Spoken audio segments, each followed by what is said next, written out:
মাননীয় সাংসদ জঙ্গিপুর খলিলুর রহমান এসেছেন, মাননীয় সাংসদ মুর্শিদাবাদ আবু তাহের এসেছেন, ডিজিপি সহ আমাদের পুলিশের প্রধান কর্তারা আছেন এবং আমাদের মাননীয় বিধায়করা এবং প্রশাসনের সবাই এখানে এসেছেন।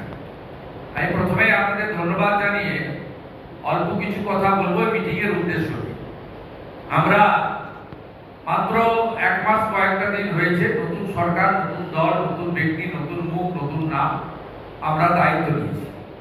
দায়িত্ব নেওয়ার পরে আমরা শিলিগুড়ি, দুর্গাপুর, কল্যাণী, কলকাতা অর্থাৎ হাওড়া নবান্নতে এবং কোলাঘাটে 3 জেলা নিয়ে আমরা আমাদের এআরএম অ্যাডমিনিস্ট্রেটিভ রিভিউ মিটিং করেছি নতুন বিধায়কদের সঙ্গে এবং সাংসদদেরকেও আমরা ডেকেছি। এটি আমাদের লাস্ট মিটিং, মানে এই পর্যায়ে। আজকে আমরা মালদা, মুর্শিদাবাদ, উত্তর দিনাজপুর, দক্ষিণ দিনাজপুরে ডিস্ট্রিক্ট ম্যাজিস্ট্রেটের নেতৃত্বে সিভিল অ্যাডমিনিস্ট্রেশন, এসপিদের নেতৃত্বে পুলিশ অ্যাডমিনিস্ট্রেশন, নির্বাচিত বিধায়ক আমাদের মুর্শিদাবাদ জেলার 22, মালদা জেলার 12, দক্ষিণ দিনাজপুর জেলার 6 এবং উত্তর দিনাজপুর জেলার 9। তার মধ্যে বেশ কয়েকজন মন্ত্রী হয়েছেন, তাদেরকে ডেকেছি এবং এমপিদেরও ডেকেছি। তো আমরা শিলিগুড়ির মিটিং থেকে একটা সিদ্ধান্ত নিয়েছিল এই সরকার যে পক্ষ বিপক্ষ তো ভোটের সময়, কিন্তু আমরা এই ধরনের প্রশাসনিক মিটিংয়ে সব দলের এমপি এমএলএদের ডাকবো। যদিও গত 5 বছর আমি সহ আমাদের যারা এমপি এমএলএ ছিলেন, বিগত সরকারের সময় আমরা ওরা নীতিতে আমরা আক্রান্ত হয়েছিলাম।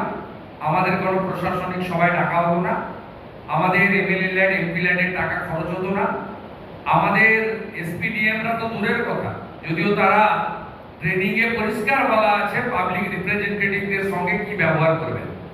বিডিও ওসিরাও আমাদের ফোন অনেক সময় ধরতো না।